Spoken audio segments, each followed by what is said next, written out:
Hi friends, hello. ಎಲ್ಲ ಚೆನ್ನಾಗಿದ್ದೀರಲ್ವಾ? ಚೆನ್ನಾಗಿದ್ದೀರಾ ಅಂತ ನಾನು ಅಂದ್ಕೊಳ್ತಾ ಇದ್ದೀನಿ. ನಾನು ಹಾಕಿರೋ ಇವತ್ತಿನ ಥಾಟ್ಸ್ ನೀವೆಲ್ಲ ಓದಿದ್ದೀರಾ ಅಂತ ಅಂದ್ಕೊಂಡಿದ್ದೀನಿ. ಅರ್ಥನೂ ಆಗಿದೆ, ನಿಮಗೂ ಜೀವನದಲ್ಲಿ ತುಂಬಾ ಅನುಭವನೂ ಕೂಡ ಆಗಿರುತ್ತೆ. ಆದರೂ ಕೂಡ ನಾನೊಂದ್ಸಲ ಓದ್ತೀನಿ ಫ್ರೆಂಡ್ಸ್, ಕೇಳಿಸ್ಕೊಳ್ಳಿ. ಒಂದು ಹೂವಿಗೆ ಸುವಾಸನೆ ಎಷ್ಟು ಮುಖ್ಯವೋ ಒಂದು ಸಂಬಂಧಕ್ಕೆ ಗೌರವ ಅಷ್ಟೇ ಮುಖ್ಯ. ಸುವಾಸನೆ ಇಲ್ಲದಿದ್ದರೆ ಹೂವಿಗೆ ಬೆಲೆ ಇಲ್ಲ, ಗೌರವ ಇಲ್ಲ ಅಂದರೆ ಆ ಸಂಬಂಧವು ಬಾಳುವುದಿಲ್ಲ ಅಲ್ವಾ ಫ್ರೆಂಡ್ಸ್? ಈ ಥಾಟ್ ಎಷ್ಟು ಅರ್ಥಪೂರ್ಣವಾಗಿದೆ ಅಲ್ವಾ? ಈ ಮಲ್ಲಿಗೆ ಹೂವಿಗೆ ಅದರದ್ದೇ ಆದಂಥ ಸುವಾಸನೆ ಇರುತ್ತೆ. ಆ ಸುವಾಸನೆಯಿಂದ ಮೈಂಡ್ ನಮಗೆ ಎಷ್ಟು ಫ್ರೆಶ್ ಆಗುತ್ತಲ್ವ ಫ್ರೆಂಡ್ಸ್? ಅದೇ ರೀತಿ ಸಂಬಂಧಗಳಿಗೂ ನಾವು ಚಿಕ್ಕವರಿರಬೇಕಾದ್ರೆ ನಮ್ಮ ಸ್ಕೂಲ್ ಟೀಚರ್ಸ್ ಏನಾದ್ರೂ ಸೆನ್ಸಸ್ ಬರೆಯೋಕ್ಕೆ ಮನೆ ಹತ್ರಕ್ಕೆ ಬರ್ತಾಯಿದ್ದಾರೆ ಅಂತಂದರೆ ಅವ್ರು ಬರ್ತಾಯಿದ್ದಾರೆ ಅಂತ ಗೊತ್ತಾಗ್ದು 1 ಗಂಟೆಗೆ ಮುಂಚೆನೇ ನಾವು ಮನೆಯಲ್ಲೇ ಇರ್ತಿರ್ಲಿಲ್ಲ, ಓಡೋಗ್ಬಿಡ್ತಿದ್ವಿ ಫ್ರೆಂಡ್ಸ್.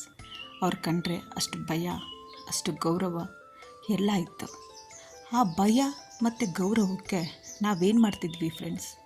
ಚೆನ್ನಾಗಿ ಓದ್ತಿದ್ವಿ, ಬರಿತಾಯಿದ್ವಿ, ಒಳ್ಳೆ ಬುದ್ಧಿ ಕಲಿತಾಯಿದ್ವಿ.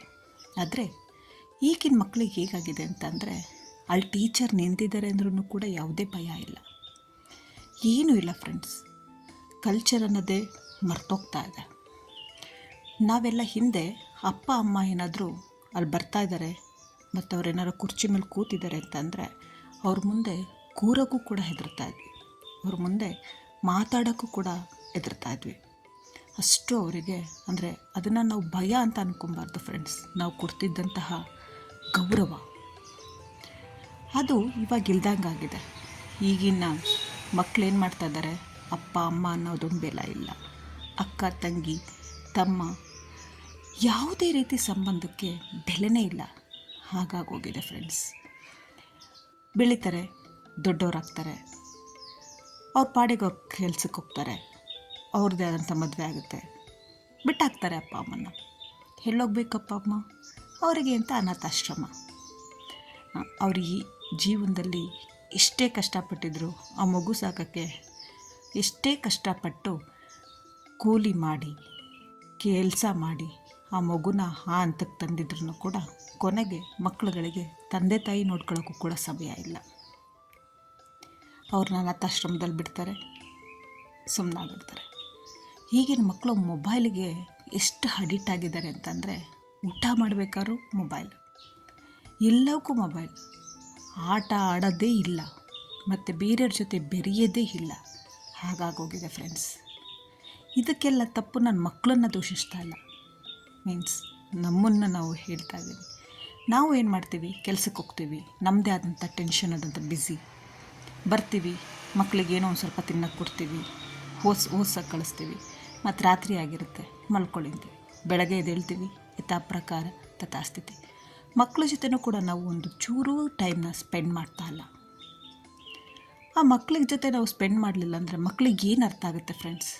ಇವ್ರು ನಮ್ಮ ತಾಯಿ ನಮ್ಮ ತಂದೆ ಇಷ್ಟು ಕಷ್ಟಪಡ್ತಾ ಇದ್ದಾರೆ, ಏನಾದರೂ ಗೊತ್ತಾಗುತ್ತಾ?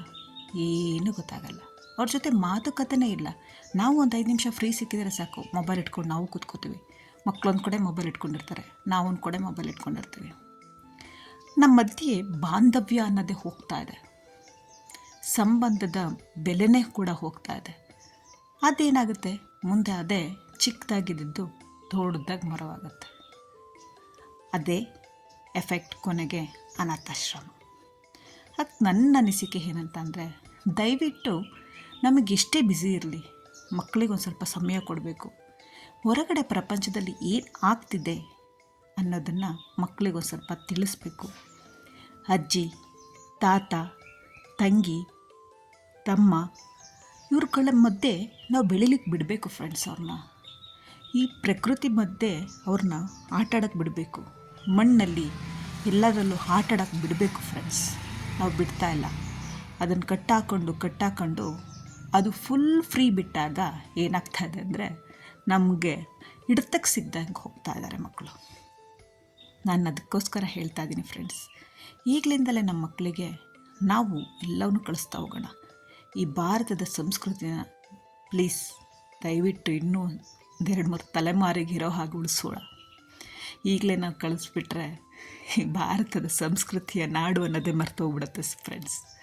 ಹಾಗಾಗಿ ನಮ್ಮ ಮಕ್ಕಳಿಗೆ ಮೊಬೈಲ್ನ ಅವಾಯ್ಡ್ ಮಾಡೋಣ, ಅಜ್ಜಿ ತಾತನ ಜೊತೆ ಬೆರೀಲಿಕ್ಕೆ ಬಿಡೋಣ, ನಾವುಗಳು ಸಮಯ ಕೊಡೋಣ, ಕೊಟ್ಟು ಅವ್ರಿಗೆ ತಿಳಿ ಹೇಳೋಣ.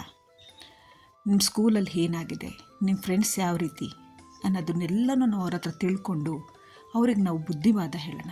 ಆಗ ಅವ್ರು ನಮ್ಮ ಜೊತೆ ಫ್ರೆಂಡ್ಸ್ ಆಗ್ತಾರೆ, ನಮ್ಮನ್ನು ಮಾತುಗಳಿಗೆ ಗೌರವ ಕೊಡ್ತಾರೆ, ಎಲ್ಲವನ್ನು ಬಂದು ಹೇಳ್ಕೊಳ್ತಾರೆ. ಮುಂದೆ ಆಗ್ತಕ್ಕಂತಹ ದೊಡ್ಡ ದೊಡ್ಡ ಪ್ರಾಬ್ಲಮ್ಗಳನ್ನ ಚಿಕ್ಕದ್ರಲ್ಲೇ ಸಾಲ್ವ್ ಮಾಡ್ಬೋದು. Thank you friends, thank you very